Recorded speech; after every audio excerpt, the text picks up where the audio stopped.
fədakar ana və sevgi ilə dolu ailə. Bir zamanlar kiçik, işıqlı bir evdə 4 nəfərlik bir ailə yaşayırdı.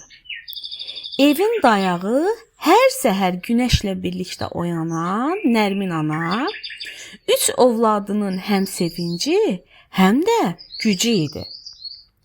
Nərminin qızları Nacim və Zülfiyə bir-birindən fərqli, amma eyni dərəcədə istedadlı idilər. Böyük qız Zülfiyə rənglərin sehrinə düşmüşdü. Onun fırçası bir dəfə ağ kağıza toxundu mu, orada həyat yaradardı. Bir baxış, bir gülümsəmə, bir bahar səhəri, onun çəkdiyi rəsmlər anasının yorğun üzündə gülümsəmə yaradardı. Nacim isə musiqiyə aşiq idi. Qəlbindəki duyğuları pianinanın sədaları ilə ifadə edirdi. Hər dəfə barmaqları dillənəndə evin havası dəyişir, sanki divarlar belə musiqiyə qulaq asırdı. Evin ən balacası Ömər isə fərqli idi. Ağıllı, çalışqan və bir o qədər də mərhəmətli. Məktəbdə ona hamı əlaçı Ömər deyirdi. Amma Nərmin üçün o sadəcə bir uşaq deyildi. Onun qüruru idi.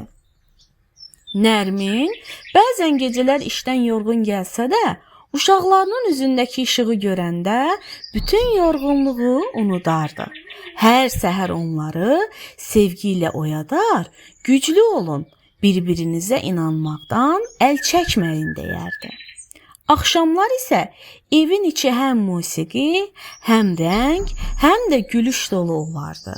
Nacim pianoda sakit bir melodiya çalardı. Zülfiyə həmin səhnəni rəsmdə əbədiləşdirərdi. Ömər isə dərslərini anasına oxuyardı. Nərmin isə kənardan baxar, qürurla düşünərdi. Bütün zəhmətim bu an üçün imiş. Ən gözəl musiqi, ən gözəl rəsm və ən gözəl söz onların bir-birinə olan sevgisidir. Həyat bəzən çətin olsa da, bu ailə heç vaxt bir-birinə olan inamını itirmədi. Onların evi balaca olsa da, qəlbləri zəngin idi. Nacim notlarla, Zülfiyə rənglərlə, Ömər isə biliyi ilə anasının sevgisinə dəyər qatırdı. Bir gün Nacim konsertdə çaldı, Zülfiyə sərgidə rəsmlərini göstərdi.